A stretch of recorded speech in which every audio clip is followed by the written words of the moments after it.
avec Yes. C'est notre moment. Dites oui aux actualités dans votre journal TV. Jumina, Tiago, Jumina, Orange, Fraise et Coco, si parfait, Marisa Caraza, Jumina, Mina Meterna. Manolotra ho anao ny vaovao. Salama tompoko, tonga soe tamin'ny Pegasus e. Zahay dia mamokatra kidoro vita avy amin'ny mosy. Tena mateza, voanja fiafy. Manolotra anao ny vaovao.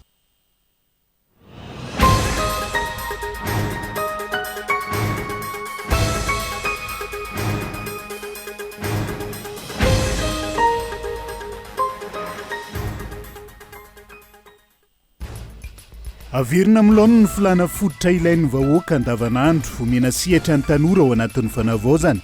isandreo teboka lehibe ivotora amin'ny paikady fanatanterana ny politika akaben'ny fanjakana nampafantara ny praiminisitra teny Tsimbazaza androany mila mifampiainy ny mpitondra manoloana ny fitakian'ny génération Z tsy amerenana ny lesoka teo aloha intsony hoy solombavam-bahoaka tokony an-danjalanja ny fitondram-panjakana rehefa nisafidy ny fampiatona ny fampiarana mécanisme d'ajustement automatique des prix isorohana ny olana rabola hoy ny mpamakafaka ara-toekarina tontosa tao Antsirabe ny fokonan-dono karakarain'ny ministera misana ny fanavaozana ka fokotany miisa telo tao anatin'ny distrika n'Antsirabe voalohany sy faharoa no nanaovana ny fampiarana sy ny fakakevitra iny fotony anovelany nanome baiko ny US Navy anakana ny sambo rehetra miditra na mivoaka ireo seranantsambo iraniana ao amin'ny détroit d'Ormuz ny filoha amerikanina taoriany tsy vahoambiaza ny dinika ho fampitsarana ny ady tao Islamabad ny antsipriandreo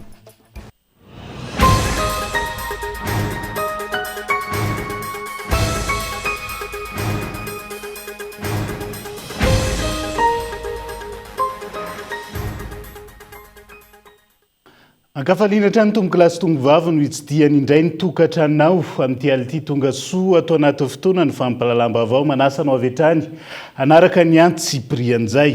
hoentsika manokatra ny fiarana ny fionana teo amin'ny gouvernemanta sy ny solom-bavam-bahoaka teny Tsimbazaza averina milona ny filana fototra ilainy ny vahoaka andavanandro omena sihatra ny tanora ao anatin'ny fanavaozana amin'izao fotoana izao lara-pamena ny fanaovana ny fokonan-doha pirenena ka atao mangarahara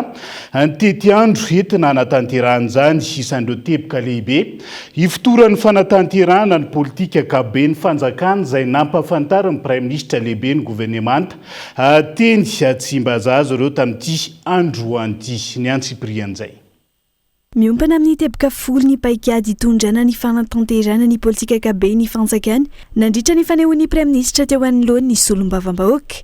atao lara-pamena ao anatin'izany ny fampisitrahana ny rano ny jiro ny fanamboarana ny lalana ny fotodrafitrasa ny resaka famatsiana solika ny fanomezana sehatra ny tanora ny famoronana ny asa ny famokarana ny fifampiresahana ho fahamahana ny olana fototra ny fanjakana tsara tantana ary ny fampandraisana anjara ny rehetra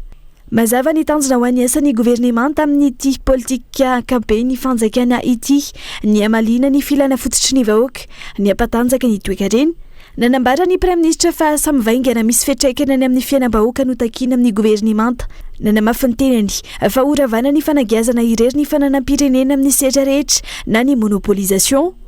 amafisina ihany koa ny ady amin'ny heloka bevava amin'ny fanondrana antsokosoko ka imasoa ny fitondrana fanavaozana ny famerenana ireo volam-bahoaka nalaina tamin'ny tsy ara-dalàna manana andraikitra manokana sy fitoerana manokana ny tanora ao anatin'ny fanatanterana nyity fandarana asana ity ny ministera tsirairay rehefa nomena baiko anao programa manokana ho an'ny tanora any anatiny any mba ahafahan'ny tanora mandray an'izany ny fandraisana an'izany tanora resana eto dia nany amin'ny conception ny zavatra atao ary amin'ny fanatanterana dia faheronana ny tanora amin'ny fanatanterana dia mena andraikitra ny tanora efa nyresana eto any amin'ny tefiny hoe misy karazana asa atokana ho an'ny tanora any amin'ny ministera ny fanenjena kolokolo sy le crime organisé kazaina dia ifantoka any amin'ilay vola vokatra ilay fandrikan-dalàna kokoa ny ady dia ny ataontsika zany aveza ilay vola dia mankaiza ilay vola tombotsoa amin'izay voalohany miverina amitsika le vola mena vahoaka fa faharoa tsy afaka anao kolokolontsony le olona analana azy amin'ny fanenjena ihany koa satria lasatsika ny volany ny manaraka ny fanadiovana ny tsenambarom-panjakana ny marché public fa fifaninanana nanaovana marché public.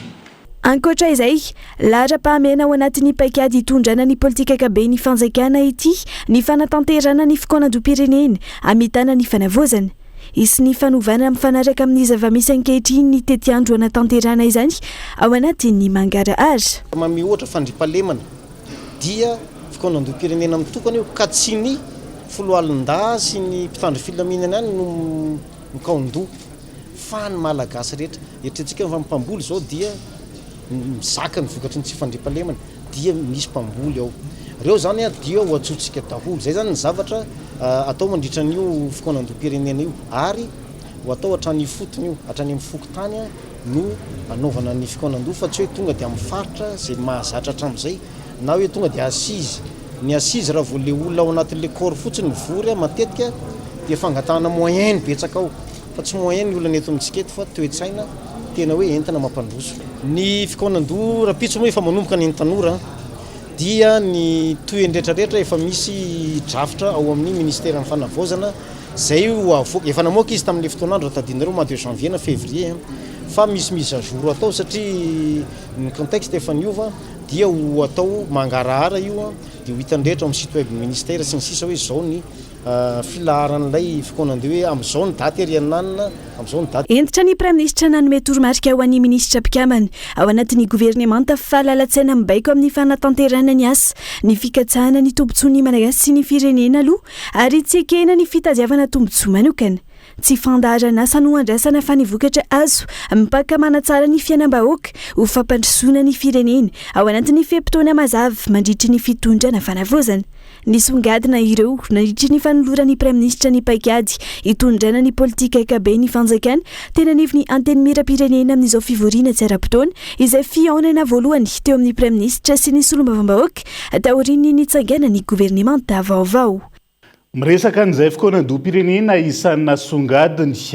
praministra lehibe ny gouvernemanta nandritra an'izay fifanatriana teny amin'ny lapany anteny miram-pirenena izay hatranisika raisina ho fanakorontanana ka tsy hahatanteraka ny fikoanan-do mifaneho-kevitra fitakiana fandravandreo rafitra sy androm-panjakana misy eto amin'ny firenena amin'izao fotoana izao ho ny filohany anteny miram-pirenena nandritra ny fanokafana tamin'ny fomba ofisialy ny fivoriana tsy ara-potoana teny Tsimbazaza tsy maintsy ao anaty fanarahan-dalàna toy ny fikoanan-do pirenena sy ny feon'ny vahoaka malagasy ihany no lalana hahafahana miroso amin'ny fanovana eto amin'ny firenena amin'izao fotoana izao. Gabaeloany mitaritra ny antsiprian'izay. Nahazo vahana tato ato ny fitakiana ny fandravana ny rafitra sy ireo androm-panjakana misy eto amin'ny firenena toy ny anteny miram-pirenena fitsarana avy momba ny lalam-panorenana ary ny seni nivoaka tamin'ny fanginana manoloana izany ny ray amin'ireo lehibe n'ireo androm-panjakana voalaza ireo androany nitondra fanazavana ny filohan'ny anteny miram-pirenena sy teny Randrena Soloneko nandritra ny fanokafana ny fivoriana tsy ara-potoana teny Tsimbazaza ka nilazany fa ao anatin'ny fanjakana tandalana i Madagasikara ankehitriny ary mbola manaraka antsakany sy andavany ny voalaza ao anaty didy navoaka ny HCC laharana fahafolo HCC bara D3 tamin'ny 14 Oktobra 2024 izay nilaza mazava fa manohy ny asan'ireo rafitra misy ankehitriny. Ankoatr'izay tsy afaka manongana ny filohampanjakana sy ny gouvernemanta ny anteny miram-pirenena ary tsy manana fahefana andrava ny anteny miram-pirenena ihany koa ny filohan'ny fanavaozana ka raha isy ny fanovana na ny fanitsiana ny rafitra dia tsy maintsy atao amin'ny fomba ara-dalàna sy demokratika ary tafiditra ao anatin'izany ny fikoanan-doam-pirenena sy ny fifidianana fa tsy atosika any amin'ny tsy fanarahan-dalàna ny fitondrana ho iatrany ny fanazavan'ny filohan'ny anteny miram-pirenena raisina ho fanakorontanana tsy ahafahana miroso amin'ny fanatanterana ny fikoanan-doam-pirenena arak'izany ny fitakiana ny fandravana ireo rafitra mijoro ankehitriny ireo raha ny fanazavana. Fandroana na fanitsiana ny rafitra dia tsy maintsy atao amin'ny fomba ara-dalàna sy demokratika ary ao anatiny ireo sehatra voarafitra mazava toy ny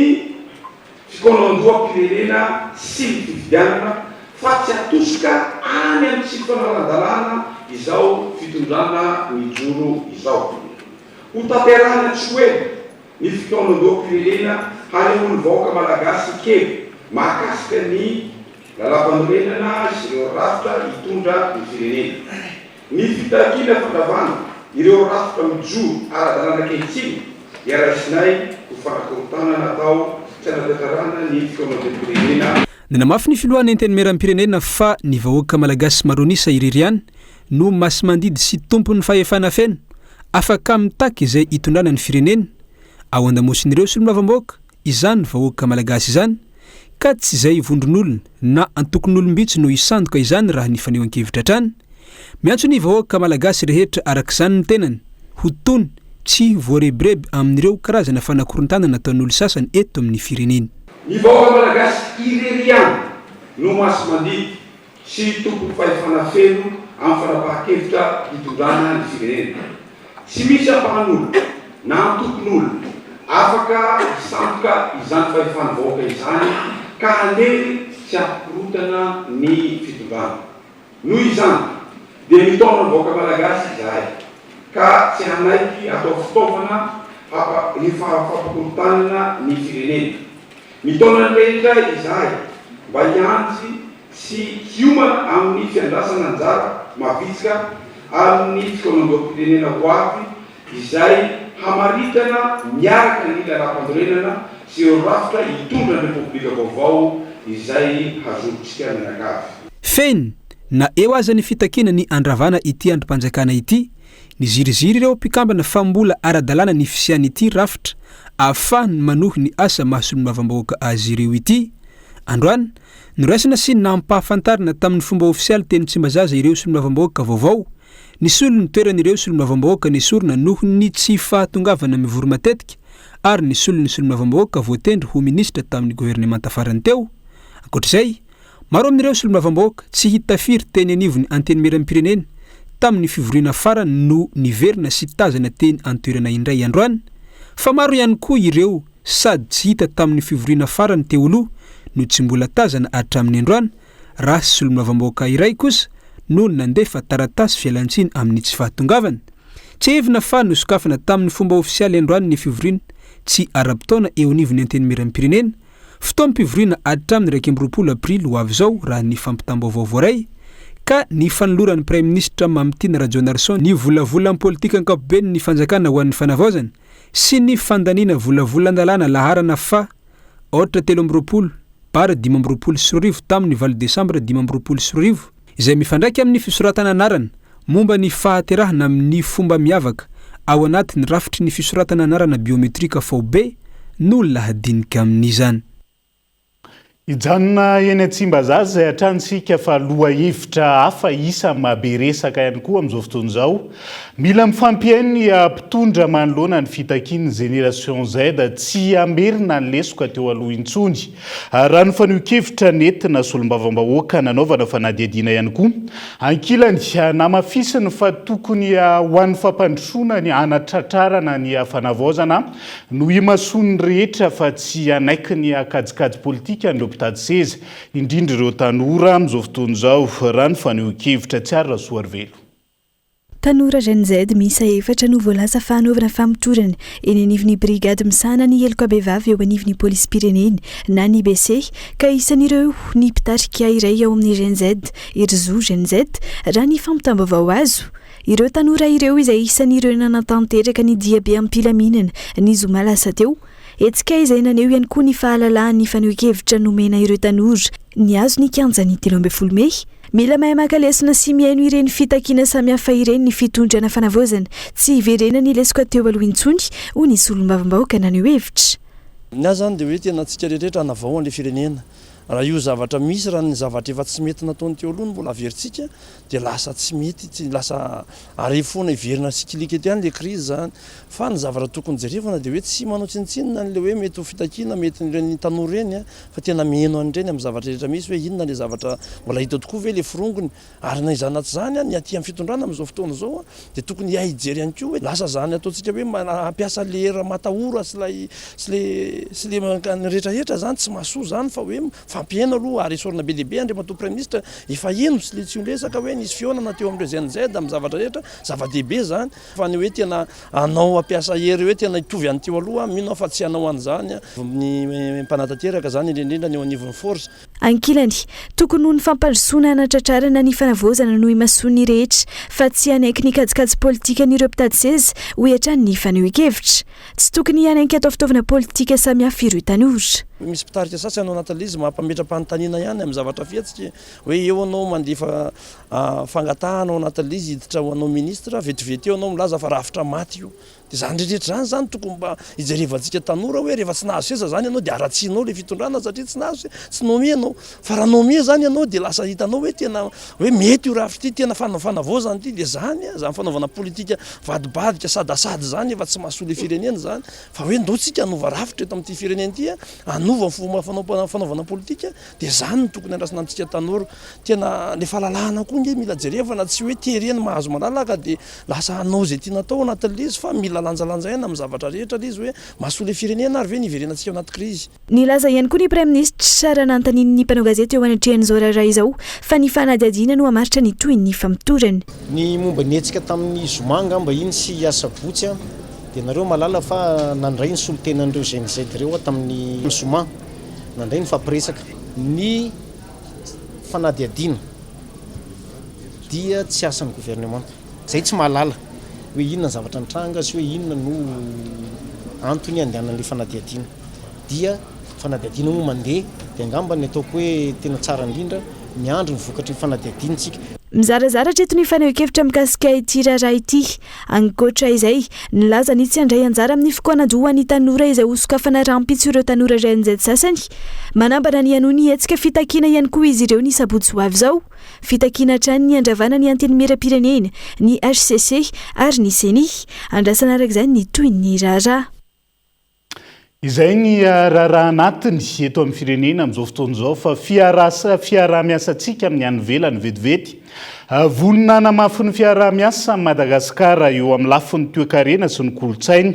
ny ara-piapahasalamana sy ny fiarova-pirenena zahay aory eo mahazo vaovao miisa 4 avy amin'ny firenena Eropeanina raha tonga nanatitra ny taratasy manendry azy ireo teny Avolony maraina teo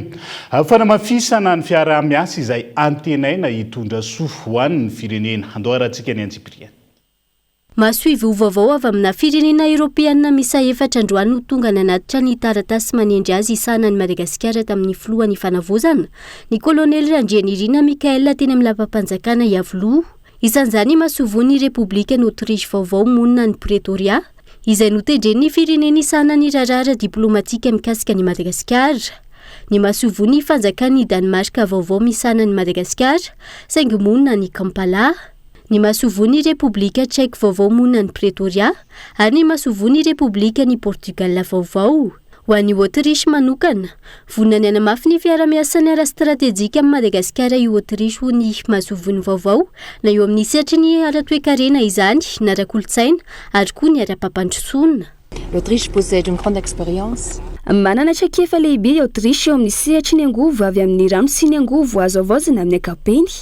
Efa misy sady fiara-miasa mahomby eo amin'ny fanamboarana tetezana vy azo amboarina modulaire ho an'ny faritra ambanivohitra. Faly eo nampafantatra an'Andriamatoa filoham-pirenena ny fanavaozana ny fanohanana omen'ny Autriche ireo traboana vokatry ny rivo-doza gezany. Miara-miasa tsara ihany koa ny firenentsika rotota eo amin'ny sehatra iraisam pirenena. Vienne, renivohitry Autriche, dia iray amin'ireo toerana misy ny firenena mikambana ary ny akademia miady amin'ny kolikoly. Tonga niaraka tamin'ny filan-kevitra ara-barotra ihany koa ao no mafisy ny Autriche ny hafaliany amin'ny fanamafisana ny fifandraisana ara-toe-karena. Autrichien a fait de souligner notre intérêt pour un renforcement des relations économiques. Taka izay ihany koa ny Repoblika Tchèque izay niara-niasa tamin'ny Madagasikara efa ho 50 taona izao hatramin'ny nahazoany Madagasikara fahaleovantenina.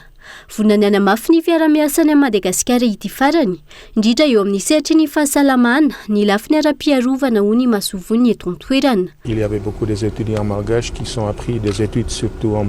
médecin ou défense. Betsaka ireo mpianatra malagasy, nianatra malagasy, nanaraka kalalam-piofanana mahakasika ny fitsaboana sy ny fiarovana tao Tchécoslovaquie taloha.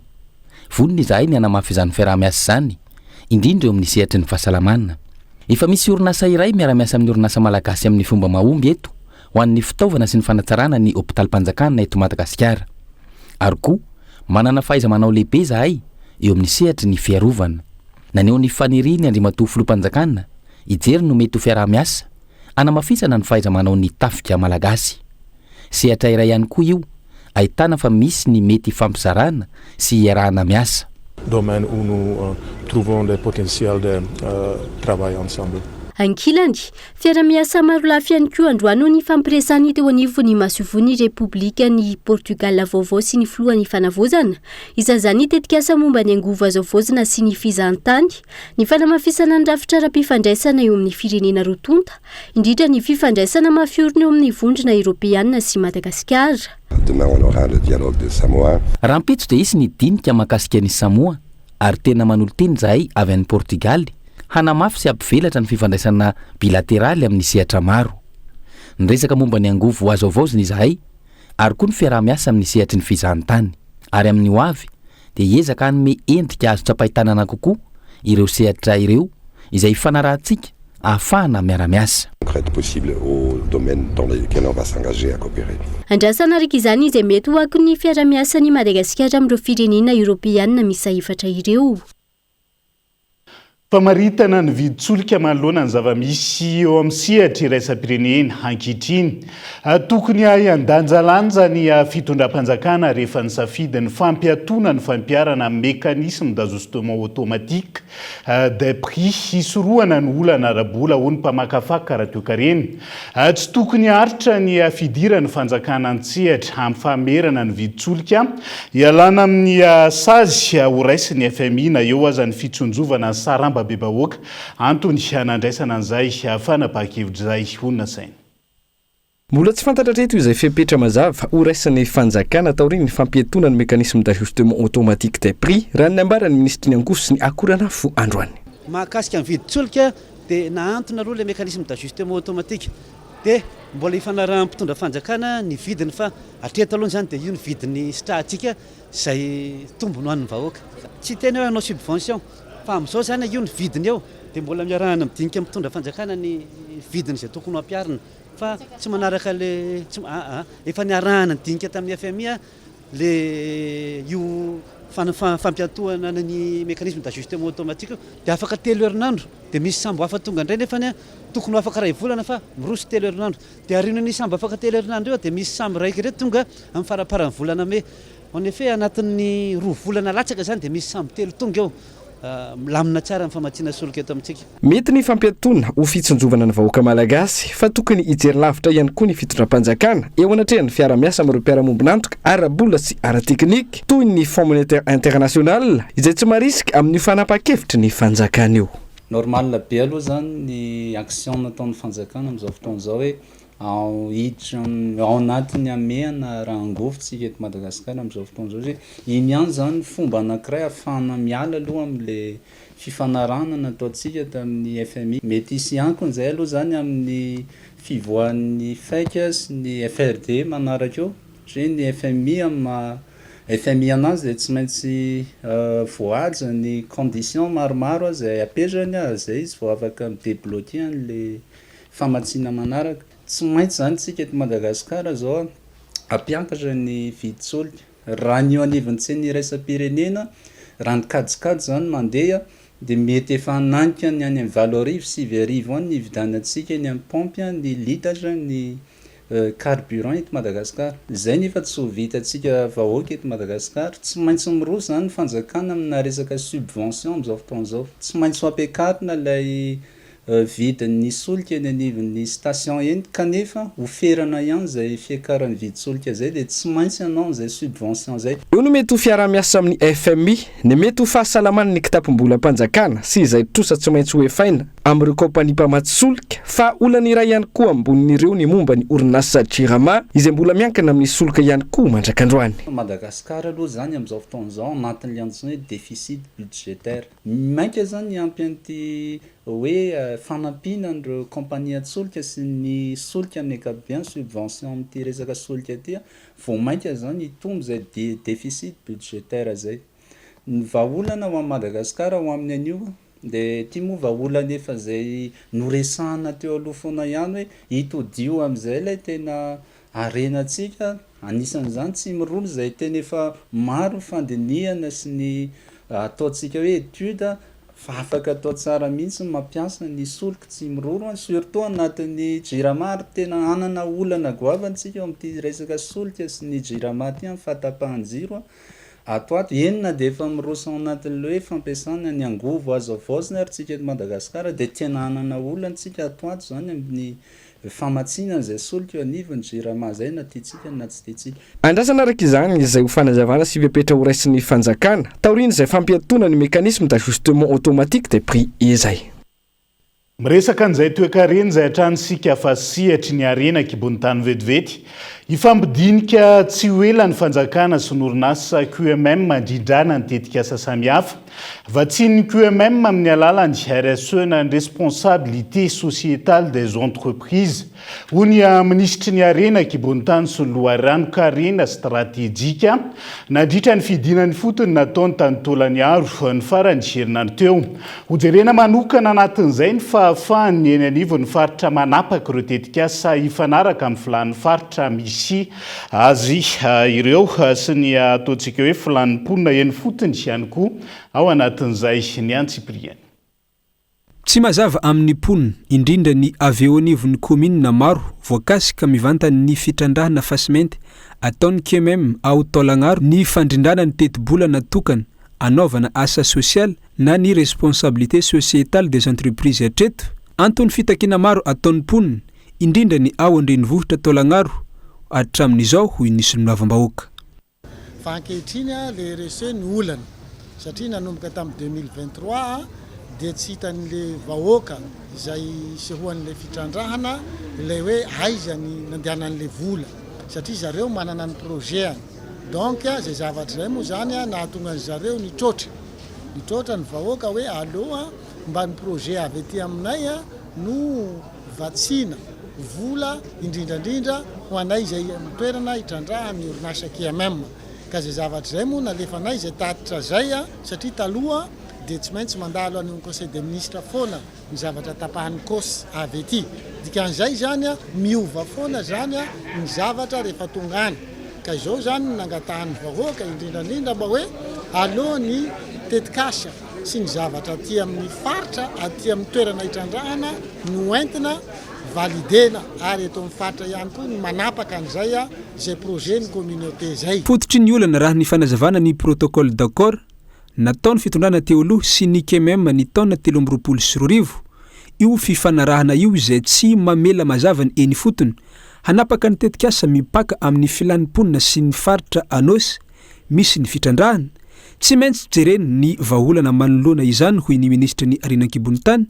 sy ny loharano-karena stratéjika izay tonga tany an-toerany. Eo amin'ny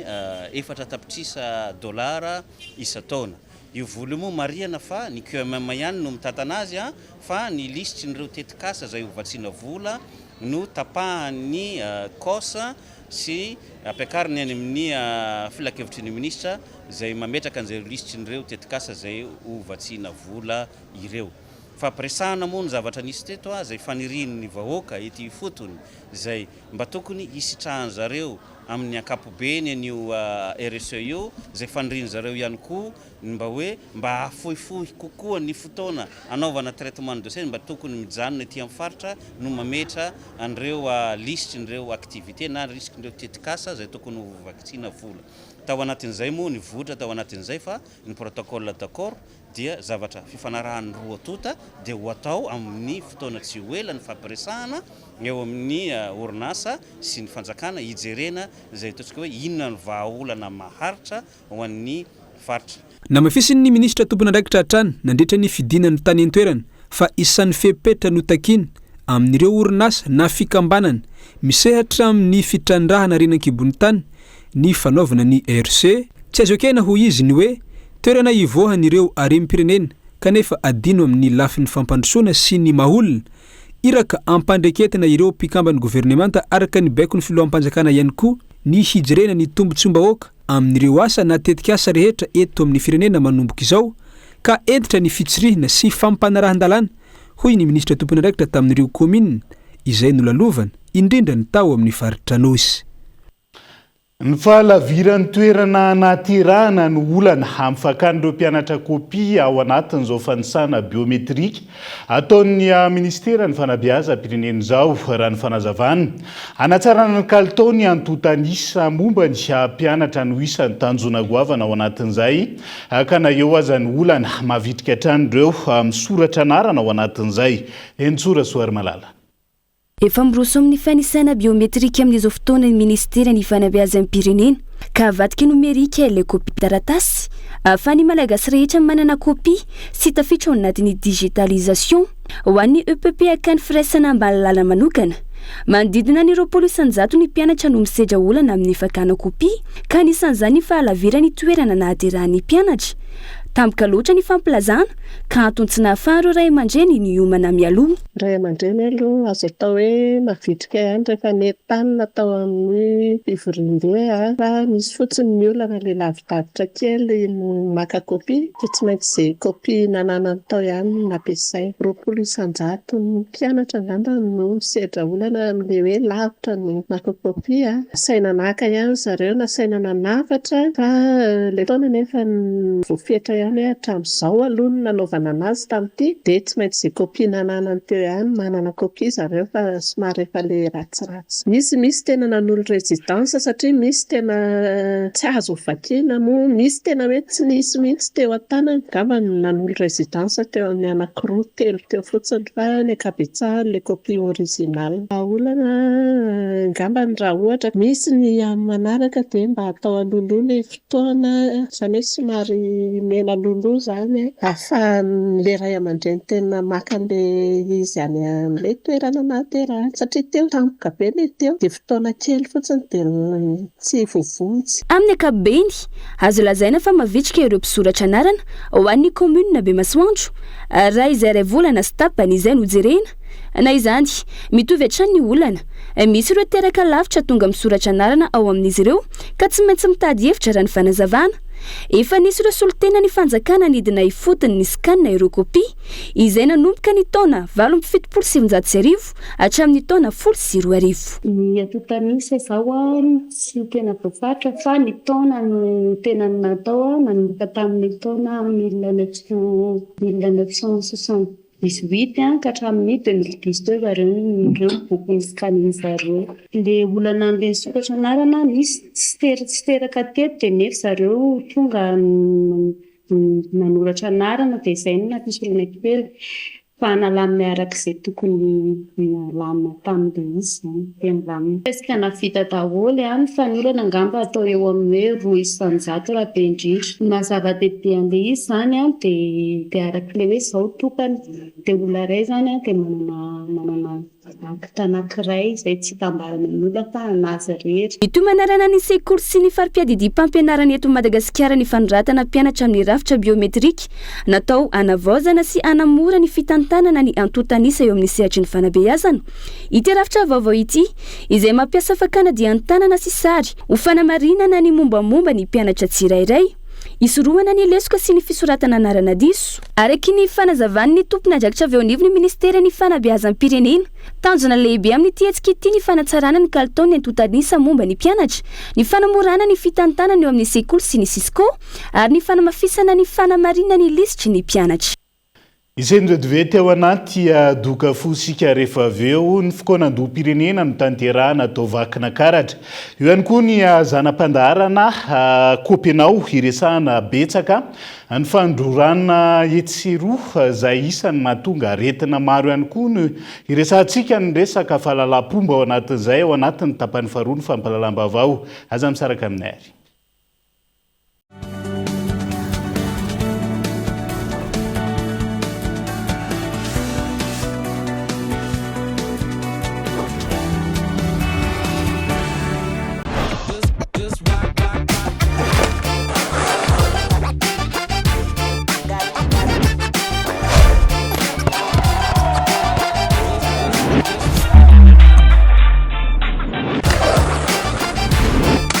Yes!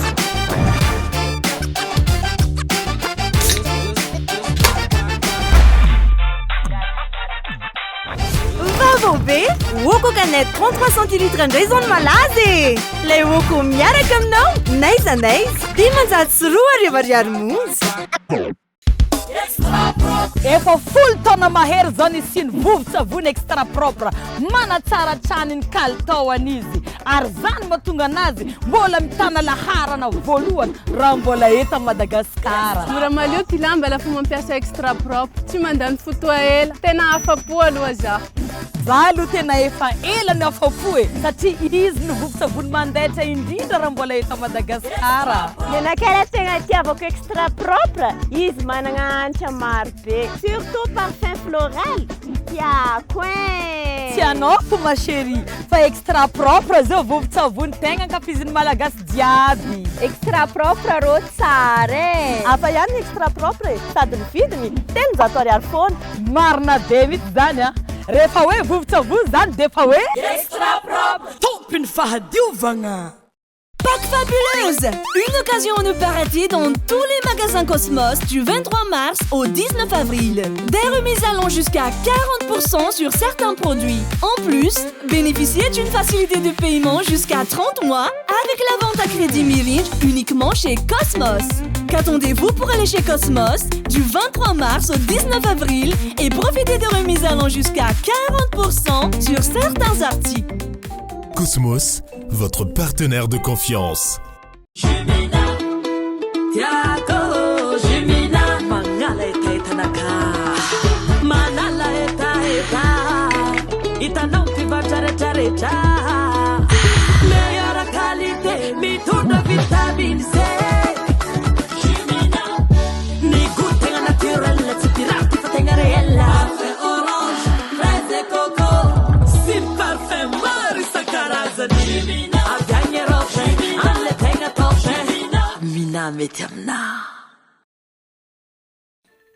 Salama tompoko, tonga soa tamin'ny Pegasus zahay a dia mamokatra kidoro vita avy amin'ny mosy tena mateza voenja fiafy manitsy azon-damosina ary manampy amin'ny fitsaboana azy fonina azy safidianana tsy tiany bibikely io a tsy mandray lelanafo azo andalorana azo atao conseil anakanapena mety boela gilet de sauvetage ary mbola misy tapis masolotsia amin'ny loko isan-karazany tsy mifidy toerana n'aiza n'aiza mahatapy soka mora diovina sady tsy matahotra rano nefa malefaka Pegasus koa dia mbola manana canapé sady fandrina ary isolant thermique ilay mampangatsiatsika ny atotrano amin'ny andro mafana sy miazona ny hafanana amin'ny andro mangatsiaka dia tonga varalina fa misy refzetine. Ça y est, on l'a fait. Avec Yass et moi, t'as enfin tous tes kiffs sur une super app. La seule appli de Mada qui t'ouvre au monde du digital. Profite à fond de Netflix, tes musiques, tes jeux mobiles, Zeti, Quizzacaf, tes sites d'achat et bien plus. Depuis ton smartphone, ta super app Yass et moi t'attend. Télécharge-la vite sur App Store ou Play Store. Yes.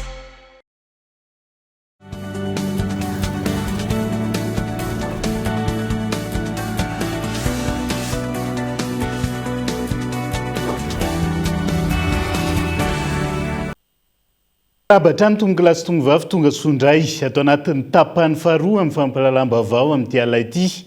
I Mahajanga no andrainy Zaika be Fimpima maneran-tany izay anomboka ny 7 Jolay hatramin'ny 2 Aogositra ho avy izao. Manamarika ny fanamafisana amin'ny fanomanana ny fandraisana Mahajanga io Zaika be io.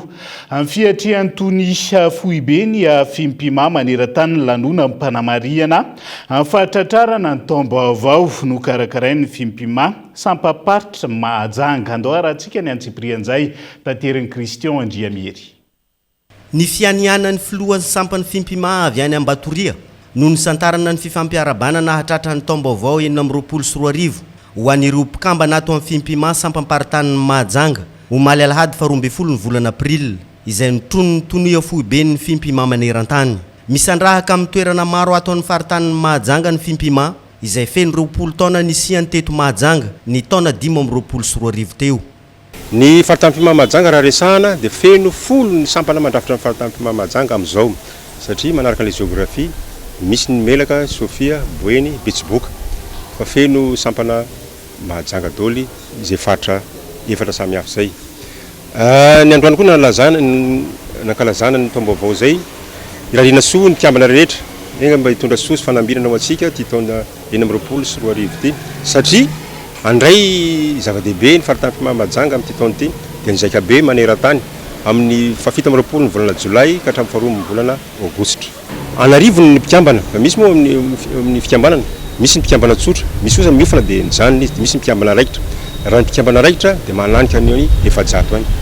Hetsika seho maro ahitana fifampizarana sy fampiofanana mifototra amin'ny fandraisana andraikitra amin'ny maha olona ho fitaratry ny fiarahamonina no andrafitra io 5 andro mizaika be ho raisiny Mahajanga io. Mandritra an'io zaika be io izay mandritra ny herinandro moa no anaovana zany eto amin'ny tampon-tanànan'ny Mahajanga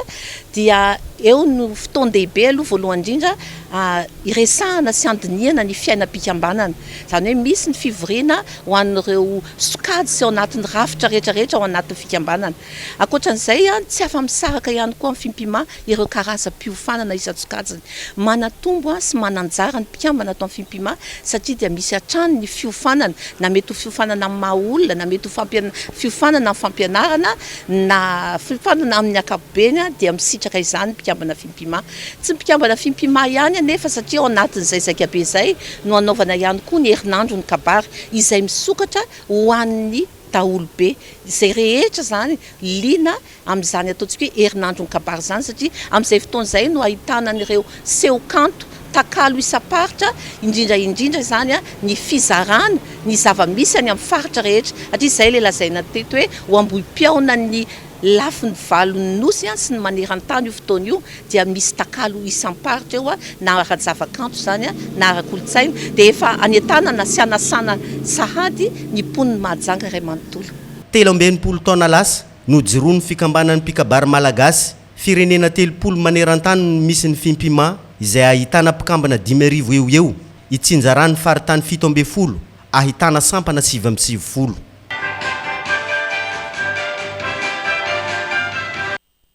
Notafian-dalo maherin'ny 10 isa tao amin'ny Fokotany Migoko commune Ambohimarina district Anambanja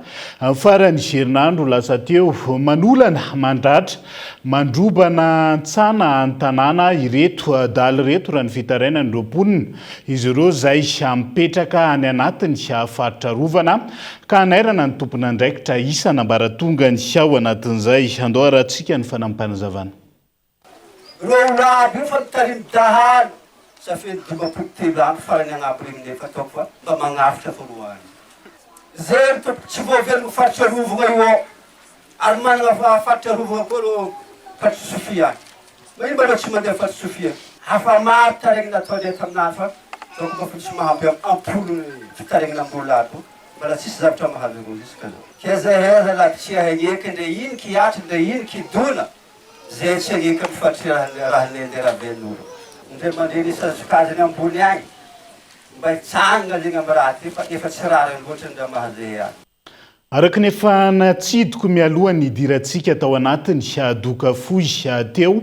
isan'ny mahatonga ny fiparitahany aretina ny fandrorana etseroa mariky ny tsy fahalalam-pomba ihany koa zany mandrora imason'olona zany fa tsy misy presaka hatramin'izay ho resahana ato anatiny zanam-pandaharana kopy anao ny momizay amin'ity androanyity ity zanam-pandaharana kopy anao ity izay anjara biriky etiny Kolo TV FM amin'ny fanabeazana olo-pirenena. Copinot.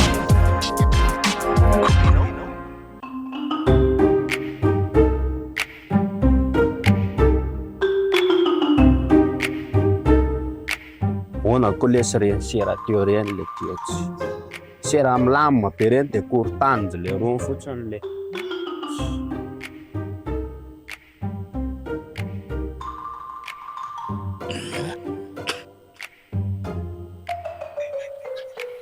Vino ty ataonao ty izy fa gazo atao zo mandorandora kely lalana zao fa misy fiantraikany amin'ny fahasalamana ange zao ataonao zao rora kely iny koa zoko dia izy fiantraikana amin'ny fahasalamana ao taganareo tsy mba mijery tele na manaraka Facebook mihitsy jereo ke ty zavatra nalefan'ny Kolo TV ty rora nareo akalefanao misy microbe ao anatiny misy tsy mokaretina ao anatiny be da be ny tsy mokaretina ao anatiny na bakteria zany na virus zany misy be da be ao anatiny. Rehefa aroranao amin'ny arabe iny reo aky de mainy de aveo izy maina de manidina zany le izy de trohan'le olona mandalo ndray le izy rehefa maina de mifindra automatika zany le aretina any amin'le izy na de tsy fananinao ara le izy de lasa misy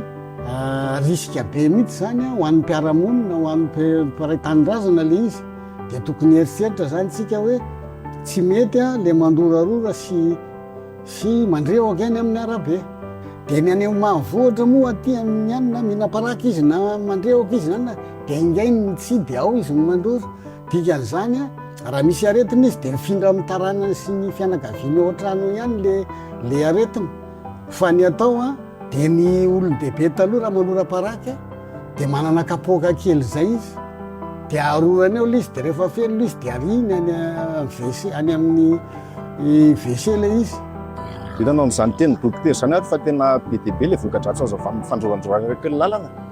indrindra fa amin'ny fahasalamana. Ok ragazzi, por favor, aí sei. Ok, sitrakanao.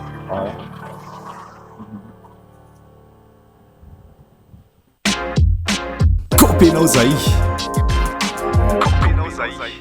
Inony zanam-pandaharana kopinao mila kopiny rehetra ao anatin'izay fa ankoatra ny zay resaka tsy fahalala-pombo zay reny ny voka-dratsy entin'izay fandrorana etsy sy eroa zay amin'ny fahasalamana amin'ny akabeny fa fampiomanana ny apikambana amin'ny fanamariana ny fankalazana ny orena ny fikambanana tesaka amiray li amiray miaina no isany nanamariana ny fankalazana ny tomboavao ho an'ny fikambanana tao Mahajanga be ho an'ny rehetra ny fidirana anaty fikambanana ka nanentan'ireo mpiray fiaviana amin'ny filohan'ny fikambanana hiditra opikambana ao anatin'izay. Christian Andriamiratra nanamarika ny lanonam-pankalazana ny fahatratrarana ny taom-baovao 2024 ny hirosony ny fikambanana hankalazana ny fahafitaonany jorono ho an'ny fikambanany tesaka amiray le miray maigny eto Mahajanga izay ampiomaniny bro mpitantana ny fikambanana ireo mpikambana rehetra mba havitrika amin'ny fandraisana anjara. Tandroany koa nambara tamin'ny fomba ofisialy fa 7 taona no nijoroany ty fikambanana tesaka amiray le miray maigny teto Mahajanga. Izany no président tam'izay no tendrena avy any Antananarivo tamin'ny 2019 lany manda indroa mihitsy azay ny fifidianana teto dia ankalaza fa 7 taona izahay amin'izao fotoana izao ka dia manasa sady ho an'ireo zanaka antesaka rehetra zay mony eto Mahajanga na miay ivelan'ny Mahajanga fa dia ho tongany izahay andombaravarana ho ankalazatsika n'izany lanonana ndehibe tsy manam-paharoa zay. Ny isa 7 moa dia manamarina isa masina zany anatin'ny baiboly ka dia ankalaza fa 7 taona tsika 7 taona mitondran'ny président Fidelis eto Mahajanga. Tsoroko eto tsy mizara roa ny tesaka amiray le miray maigny fa mbola nanomboka tamin'ny 2019 ka hatramin'ny 2026 mbola président Fidelis no président ny tesaka amiray le miray maigny voafity eto Mahajanga dia asaiko tsika ankalaza an'ilay efa 7 taona eto Mahajanga zay. Fa am'izao moa efa maro ny fifanambadiana maro samihafa dia mitambatra ny foko dia tsy hanavahana foko izy ty fa zay liana amin'ilay social ho ataon'le fikambanana dia afaka miditra ao anatin'le fikambanana tesaka amiray le miray maigny eto Mahajanga zay. Zava-dehibe amin'ny famangana ny firaisan-kina sy ny fivondronana ao anatin'ny fikambanana iray izay manamora ny famahana ireo olana ara-tsosialy iainan'ny mpikambana tsirairay. Dia manentana antsika jiaby eto Mahajanga zay zanaka tsy matsinanana mba ho tonga ny fifoibe antsika dia ao Andovinjo akaiky ny garage passe. Raha ohatra ka raha ohatra ka mino fa zanaka tesaka fa sy niabika dia andao isika ampiroborobo an'ity satria rasy magnirigna an'olo aleo isika iriny an'olo toy zay ny mahanirigna olo moavylavitra tadiavy sika io ny tesaka sy mifagnilikiliko fa miaraky mitambatra. Fanentanana zany da manentana antsika tanora ato amin'ny tesaka amiray le miray maigny eto Mahajanga mba tonga ivory rehefa misy mifivoriana indrindra fa karazany fa 7 taona antsika zao dia mba manentana antsika zany mba ho tonga. Mifototra amin'ny sosialim-bahoaka ny fikambanany tesaka amiray le miray maigny izay avy any amin'ny faritra Atsimo Atsinanana iny ao anatin'ny 3 troko ny Vanigaindrano iny.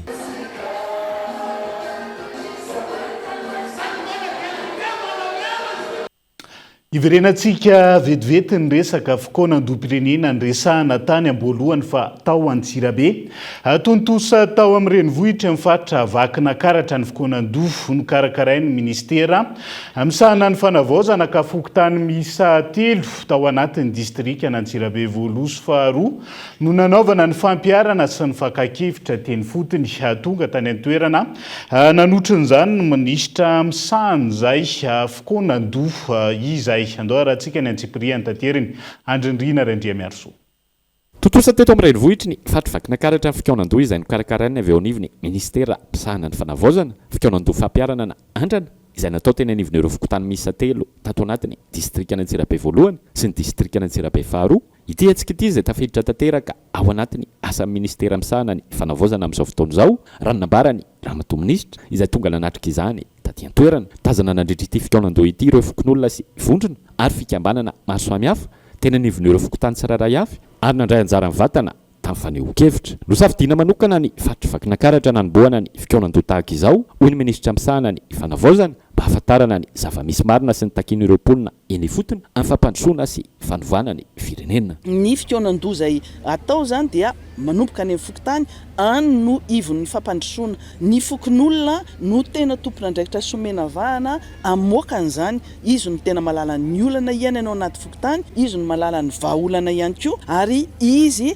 no avela hitantana ny hoaviny dia izay no mahatonga ny hoe ny sefim-pokotany izay efa misy ny efa perinasa misy ny mbola voatendrena zany entanina daholo anao andre fivoriam-pokon'olona mialohany tena anaovana ny fokoanan-doha zany satria mila zarina ny olona anao an'izany fivoriam-pokon'olona zany ohatran'ny taloha be satria any no amoahana ny zavatra rehetrarehetra any no ahitana ny resaka raha misy ny manao kolikoly anivon'ny fokontany dia ireo fokon'olona ireo no mahafantatra an'izany tsy mety mihitsy ny tsy fetezana ny fitantanana ny fokontany izareo ihany ny afaka miteny an'izany ka mifanohitra amin'le zavatra tany aloha tany zany hoe tsy avy ambony no manery sy miteny hoe zao ataonareo na zao ny fihetsika ataonareo fa vela mihitsy ny fanifotony ihany zany mamoaka an'izay. Nandritra ity fokoanan-doha izay natao teny anivon'ireo fokontany tato anatin'ny faritra Vakinankaratra ity dia maro be ireo tsaoka-hevitra nivoaka ka ireny no aravina ho iray ary hoentina eny anivony fokoanan-doham-pirenena raha ny nambarany ministra misahana ny fanavaozana trany. Androany aloha zany dia isy ny restitution isaky ny vondrona teo zay amoaka n'le zavatra notapahan'izy rehetra teo dia vakina mpabe maso dia indray tonga dia mandeha any amin'ny tompon'andraikitra anivon'ny ministera-panjakana satria any misy direction générale mandray fotsiny sy mamadika an'ireo hevitra rehetrarehetrareo ho document anankiray izay hoentina miasa ary reny hevitra rehetrarehetra no aravina rehefa tonga ny tena any amin'ny fokoanan-doham-pirenena farany zany ho arafitra misy ny ampidirina anaty lalam-pandrenana misy anaovana lalàna ihany koa. Araka izany dia totosa teto amin'ny renivohitra ny faritra Vakinankaratra ny fokoanan-doha fampiarana na andrana izay nokarakarain'ny ministera misahana ny fanavaozana ka fokontany miisa 3 tato anatiny distrika an'Antsirabe voalohany sy ny distrika an'Antsirabe faharoa no efa navita izany fokoanan-doha izany. Tontosa androany famindrapi-tantanana teo am-pandrindra nasionaly teo aloha sy ny mpisolo toerana teo anivony konona Centre national des œuvres universitaires. Fotoana ny tantanany tompony andraikitra teo aloha efa maro ireo ezaka nirosona toy ny fanadiovana ny toeram-ponena ny mpianatra araka ny tatitra vonina nohy arak'izay fahefana eo am-pelantanany ihany koa ny tompony andraikitra vaovao araka ny songadina nandritra izay lanonana famindrapi-tantanana izay. Vitany famindram-pitantanana teo amin'ny mpandrindra nasionaly ny KNO na ny Centre national des œuvres universitaires sy ny mpandrindra mpisolo toerana noho ny fanovana ny organigramme teo anivon'ny ministera ny fampianarana ambony sy ny fikarohana ara-tsiansa ny KNO no rafitra mitantana ny toeram-ponena ny mpianatra izay andraikitry ny Croix na ny Centre régional des œuvres universitaires d'Antananarivo teo aloha. Raha tsy eviny isan'ny nirosona ny fanarahana ny lalàna teny anivon'ny tranon'ny mpianatra amin'ny université mpanjakana ny fanombohana ny fanadahadiana sy ny fijirena ireo efa tsy mpianatra intsony izay mbola mibody ny trano. Fohy ny fotoana lava ny fotoana fa efa nisy amin'ny ankapobeny aloha ny asa izay ny rahantsika nahita ny firosona mandeha makany amin'ny fanavaozana araka ny efa hitantsika tao anatin'ny hainao manjery sy ny vaovao rehetra tena ny tambazotra serasera fa nisan'ny ilaina eo teny ivon'ny tany sy ny firenena ny fanarahan-dalàna izay no nisan'ny antony nanaovana ny fifanaovan-tsony teo anivon'ny université Antananarivo sy ny teo anivon'ny Centre régional des œuvres université d'Antananarivo zay hoe fiaraha-miasa zay opetraka araky ny efa voalaza teo aloha efa vita ny fifanaova-tsoni tonga ny fotoana androany niditra atao anatin'ny famindram-pitantanana eo amin'ny tale vonjomaika amin'ny filazazy na ny directeur par intérim zay nitendreniny avy eo niveau ministère-na fampianaram-bony sy ny fikarohana ara-tsiansa dia inona sy antenaina fa anisan'ny hanohy ny asa eo anivon'ny resaka fampiarana ny sy fampanarana an-dalàna ireo namana satria itsorona fa samy namana mpiara-miasa eto anivon'ny croyant zay talelefitra teo aloha ihany ity no tonena ho mpitantany mpisolo toerana ity ka iverina ho mahalala tsara ny asa sy ny andraikitra miandry azy na izany voafetra ny fahefany no izy mpisolo toerana raha ny fanazavana efatra amby folo taona zay no sehatra tato anatin'io toeram-ponena amin'ny mpianatra io ny andrandrana an'izany hoe tena fanavaozana sy fanadiovana ary fanatsarana ny toeram-ponena amin'ny mpianatra zany saingy reny aloha no vita teo iezahana ihany amin'ny tale-mpisolo toerana zay iezahana ho tazomina ny izay efa vita ary atsaraina zay azo atsaraina saingy tsara aloha manamafy fa amin'ny tale-mpisolo toerana dia voafetra ihany no azony tena atao zany hoe fampandehanandrara aloha ny atao zany atao amin'ny centre national ny œuvre universitaire efa maro ireo tsy mpianatra intsony no mipetraka amin'ny cité universitaire ampanofaina ny tranon'ny mpianatra nisy ny namarotra ny taniny université misy fanorenana tsy ara-dalàna isan'ny asa lehibe miandry ny mpitantana eo anivon'ny kino ireo vaovao nisongady natao amin'ny page Facebook ny vaovao ny Kolo TV tamin'ity androany indray no ndao arahantsika vetivety ireto ndray iray vaovao nisongady natao amin'ny page Facebook ny vaovao ny Kolo TV ho an'ny androany tovolahy iray enina amby roapolo taona mpanao sodira mahay manamboatra basy no tratehiky ny polisy pirenena CSP Tsirono Mandidy omaly alahady atoandro teo ampitadiavana mpividy izy no tratra raha ny loharanom-baovao hita tao an-tranony ihany koa ny basy efa vita ankoatr'izay nahitana rongony maniry ihany koa teo amin'ny tokotaniny atolotra ny fampanoavana rapitso ity lehilahy ity nitrangana aloha sam-pifamoivoizana tao betongolo hiditra any antsampanana vatomanitry tamin'ny androany nianjera teo ampidirana ny fiolahana ny contenera ny fiarabe iray raha ny loharanom-baovao efa nahatazana ny fianjerany ilay mpamily 4 ny fanena ka niezaka nakasisiny sy ny janona saingy mbola tratra ihany tsy nisy ny enana foy fa nisy ny tapatanana tao anatin'ilay fiara voatsindra raha ny fanazavana efa nalefa notsaboana aty Antananarivo izy ireo iantso ny fampitsaharana ny ady ny Papa Léon 14 ny sabotsy lasa teo namaly tao anatin'ny tambajotitra tserasera X avy hatrany ny filoha Amerikanina omaly alahady 12 aprila 2024 nilaza izy fa tsy ilainy ny Papa mieritreritra fa mety ny fananany Iran fitaovam-pana nukleary tsy ilaiko kosa ho izy ny Papa izay mitsikera ny filohan'ny États-Unis manoloana izany nanambara ny Papa Léon fa 14 fa tsy matahotra ny fitondrany Donald Trump ny tenany tsy mpanao politika ary tsy mikasa hiady hevitra amin'ny filoha Amerikanina ny Papa ity farany izay nanafatra amin'ny tokony ametrahana hatrany ny fandriam-pahalimany maresaka iraisam-pirenena vetivety taorian'ny tsy fahombiaza andinika ho fampitsarana ny ady ao Moyen-Orient ao Islamabad nanome baiko ny US Navy hanakana ny sambo rehetra miditra na mivoaka ireo seranantsambo iranianina ao amin'ny détroit d'Ormuz ny filoha Amerikanina fanapahan-kevitra izay mampiakatra hatrany ny viditsolika amin'izao fotoana izao ankilan'izay nandrahon'ireo rehetra manantona indrindra miditra ny faritry ny misy an'izay détroit d'Ormuz zay un gardien de la révolution iranienne ankehitriny dia izay ihany koa no entina manakatony indray ny fiarahantsika tamin'ity saly ity ankasitrahany ianao nanaraka ny fampalalam-baovao hatramin'ny farany mandra-pitafa ao amin'ny rapitsondray ary tomboky lasy tombo vavelo matoboka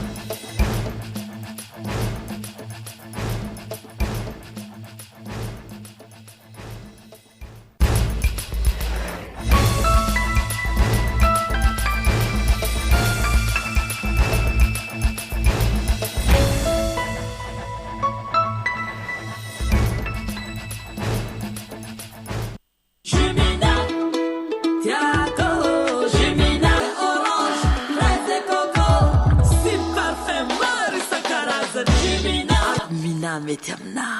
nanolotra ho anao teo ny vaovao salama tompoko tonga soe tamin'ny Pegasus e zay a dia mamokatra kidoro vita avy amin'ny mosy tena mateza